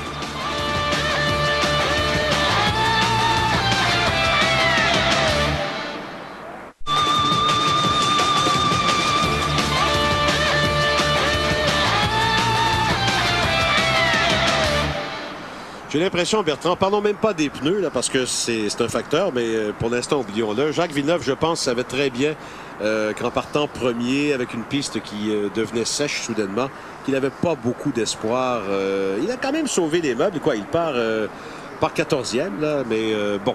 Et si on ajoute l'effet Michelin versus Bridgestone en plus, la difficulté s'ajoute. C'est pratiquement un Grand Prix encore difficile pour Jacques, malheureusement. Ça semble être son lot ici. C'est jamais facile. On verra. Est-ce qu'on va prendre des paris en stratégie? On va discuter de ça ce soir. Évidemment, pour le premier relais, c'est décider avec la quantité d'essence à bord. Après ça, on va voir qu'est-ce qu'on peut faire. Est-ce qu'on peut changer cette stratégie une fois lancée en course? Alors, qu'est-ce qu'il peut nous dire après cette séance de qualification? On l'écoute tout de suite. Jacques Villeneuve, partir premier sur cette séance, c'était pas vraiment un avantage, hein?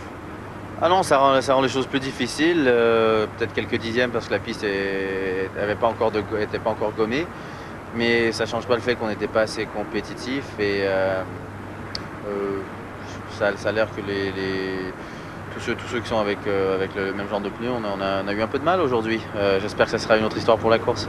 Par contre, aucune erreur. Un tour sans faute. Ah bah c'était important, hein. Je savais que je voulais pas partir dernier, donc je voulais pas faire de faute, mais il fallait quand même attaquer. Surtout quand tu es le premier, tu sais pas vraiment comment la piste est, donc il faut juste attaquer et voir ce qui se passe. Et le tour était correct, donc je m'en plains pas. Notre stratégie est acceptable pour la course, donc ça devrait aller. Jacques, ça a été une nette domination aujourd'hui de vos concurrents au niveau des pneus. Hein.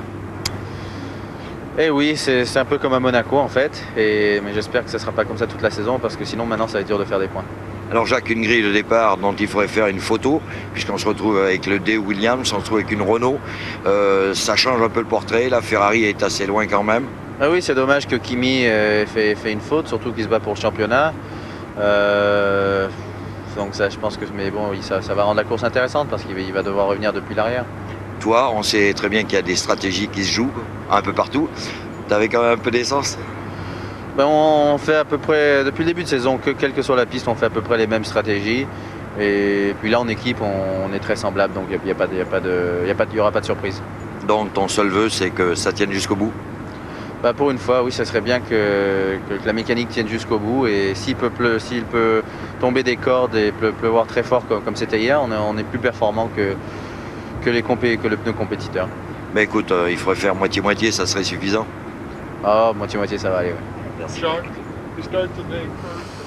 Et moi, là, je n'aurais pas pensé entendre un jour Jacques Villeneuve dire s'il peut tomber des cordes, s'il vous plaît, je vais être plus compétitif. Surtout, Jacques l'a toujours admis, il aime bien des belles conditions météo et ainsi de suite. Alors, c'est dire, écoutez, on le dit du bout des lèvres, là, Michael Schumacher, Jacques Villeneuve et tout ça. Là, Michelin a pris l'avantage. On disait peut-être Monaco, oui, dans un contexte, mais là, Montréal, dans un contexte très différent en termes de revêtement, de circuit, de météo également.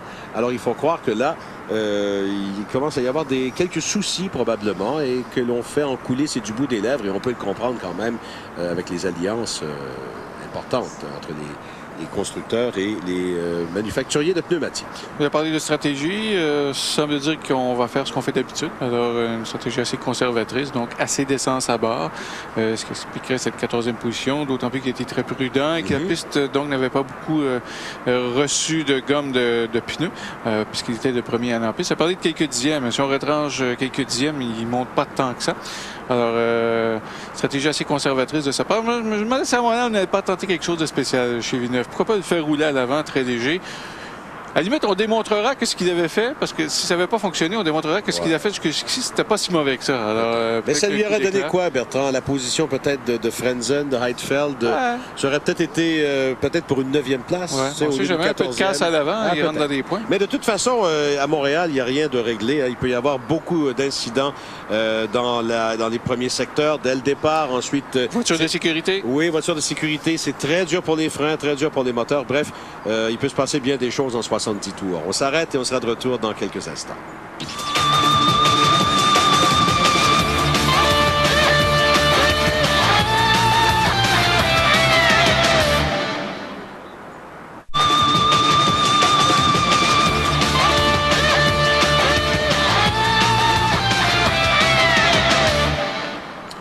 Une bonne journée de travail aujourd'hui chez Renault, des résultats fort probants qui vont dans le sens du succès qu'ont connu les écuries Michelin, mais encore plus, je regarde les résultats Fernando Alonso, 4e temps.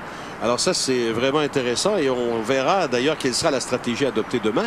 Et question peut-être d'en savoir un peu plus sur ce que Renault a fait aujourd'hui et peut-être une petite transition vers demain. Allons retrouver Christian Tortora qui est en compagnie de l'ingénieur Denis Chevrier. Denis Chevrier, on ne s'attendait pas à une telle performance de la part des Renault, car on sait très bien que vous manquez un peu de chevaux encore. Ouais, je crois qu'à chaque fois qu'on aborde un événement, on essaye de l'aborder de telle sorte que pour les qualifications, on ait emmagasiné le maximum d'informations pour mettre sur la piste les voitures les plus performantes et les mieux adaptées possibles au tracé. Bon, je crois qu'aujourd'hui, on a eu une séance de qualification sur le sec. Une bonne partie des tours du Grand Prix officiel se sont passés dans des conditions humides. Et on a certainement tiré un bon profit des 2 heures qu'on a eu l'occasion, lors de nos séances dites d'ISRO, de couvrir avec nos 3 voitures. C'est-à-dire qu'on a quand même 600 km sur le sec Oui, parce qu'il faut rappeler que c'était sur le sec à ce moment-là, quand vous faisiez vos tours libres. Bien sûr, ils étaient sur le sec et on a tourné, on a fait des longs runs, on a essayé nos 2 types de pneus, on a accumulé un certain nombre d'informations qui peut-être aujourd'hui ont fait défaut aux autres. Mais il n'empêche que une voiture, il faut bien la régler, mais il faut aussi encore qu'elle soit potentiellement capable d'obtenir ces résultats-là. Et effectivement, je crois que la Renault est capable, dans certaines conditions, de se défendre et d'être un challenger notable sur, je crois, tous les circuits du championnat. Encore une fois, on a vu une lutte, mais alors des plus féroces, entre les 2 manufacturiers de pneumatiques. Un qui a dominé une grande partie quand c'était mouillé, et l'autre qui a dominé, mais alors d'une manière éclatante, sur le sec. Oui, et je crois qu'on sait à quel point le pneumatique est un élément d'ordre 1, c'est-à-dire qu'il est capable de vraiment de faire 2 groupes. On le voit dans les conditions, quand les conditions sont assez extrêmes, ou du moins se rapprochent de conditions extrêmes, on voit à quel point ça peut être important. Et c'est vrai que le pneumatique est un des éléments qui va être important jusqu'à la fin de cette saison. Ça l'a toujours été. Et si les voitures sont par elles-mêmes assez serrées au niveau performance, c'est clair que le pneumatique est capable de faire basculer d'un côté de l'autre. Et ce qu'on voit sur un tour, ça peut encore être autre chose quand on va essayer de mettre une quinzaine ou une vingtaine de tours l'un derrière l'autre. Alors ça m'amène à la question suivante. Ces 25 chevaux qu'on devait avoir ici, s'ils y étaient, on serait où là? Ah ben, je crois que et si. Non, mais ça en fait partie, Denis. Ça en fait partie. Je crois qu'effectivement, plus on peut améliorer les différents points de la voiture, que ce soit l'aérodynamique, que ce soit etc., c'est clair qu'on se rapproche des meilleurs et on peut même devenir les meilleurs. Je crois qu'aujourd'hui, eh bien, tout le monde se concentre à effectivement, nous de notre côté, amener de la perfo. Et puis côté châssis, avoir vraiment cet équilibre, ce potentiel, ce compromis aéro, refroidissement, etc. qui fait qu'on a une voiture efficace. Alors quand est-ce qu'on va les avoir, ces chevaux qui manquent? Les chevaux qui manquent, il en manque toujours. Je crois qu'il faut savoir qu'il en manquera toujours. Des chevaux en plus, ils sont prévus dès le Nürburgring. Merci Denis.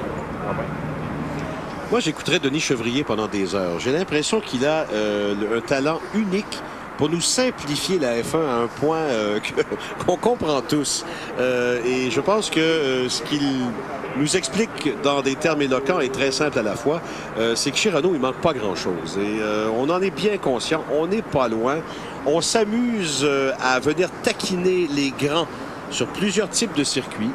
Et on ne manque pas, surtout Bertrand, de rappeler à chaque fois qu'on en a l'occasion à quel point on a fait le bon choix de souscrire aux essais privés du vendredi matin. Oui, parce qu'on a sûrement profité aujourd'hui de ces 2 heures, de 8h30 à 10h30 vendredi matin. On a roulé sur le sec, donc on a trouvé des bons réglages déjà, possiblement déjà fait le choix de pneus. Et ceux qui se faisaient appeler des nettoyeurs de piste par Ron Dennis, le patron de McLaren, ont leur revanche aujourd'hui, en tout cas chez Renault. Renault, Alonso, on a déjà vu ça. Rappelez-vous qu'Alonso a eu la pole en Malaisie. C'était le plus jeune détenteur de la position de tête sur la grille de départ. Elle était 3e à Barcelone. Alors, c'est pas nouveau nécessairement de voir une Renault aussi bien placée. Surtout en raison de stratégie, avouons-le. Sûrement plus légère en essence que les voitures devant et autour d'elle. Et rappelez-vous aussi que Renault possède le meilleur système de départ automatisé. Ça va être intéressant demain, ça. Oui. Et Christian, évidemment, là, c'est. Je pense que on voit la satisfaction chez les utilisateurs Michelin. Et on a beau vouloir jouer politiquement correct chez les Bridgestone, la déprime est palpable. C'est évident, ça a été un balayage, je dirais même face aux Ferrari, surtout face aux Ferrari, car effectivement la différence, c'est là qu'on la retrouve. Hein. Mais encore une fois, d'un autre côté, on est très modeste. Hein, il n'y a qu'à écouter Pierre Dubasquet. Oh non, mais si on est des amis ici et là, mais ça fait partie de ce jeu-là. Et je pense surtout que même si il le nie les 3/4 du temps, on a la preuve encore aujourd'hui qu'aujourd'hui un pneu est capable de faire plus d'une demi-seconde de différence. Et là, je pense qu'au fil des Grands Prix, cette avance ou ce retard va s'accentuer dans un sens ou dans l'autre. Donc on ne peut pas dire aujourd'hui que la meilleure voiture sur le papier soit capable de faire les meilleures performances. Je pense qu'aujourd'hui, on en a l'éclatante démonstration. C'est incroyable. Et dire qu'il y a quelques années à peine, on disait « Ah, des rainures, c'est pas possible, on sera jamais capable, ça va être épouvantable, ça va être dangereux, et ainsi de suite. » Et vous voyez déjà où on est rendu. On ne parle même plus de ça. Là. Attention, on parle aussi de résultats des qualifications. Il faudra voir après la course. Oui, ça c'est sûr.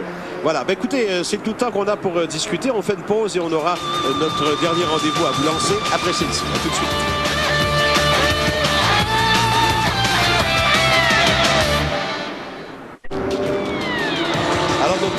journée de reportage commence demain matin 10h30 avec la course de la série Franam. Vous ne voudrez pas manquer l'épreuve de cette nouvelle série nord-américaine. Ensuite, à midi sur la ligne de départ et le Grand Prix à compter de 12h30. Voilà, c'est tout. Au revoir. On se laisse place au golf maintenant et à l'Omnium des États-Unis.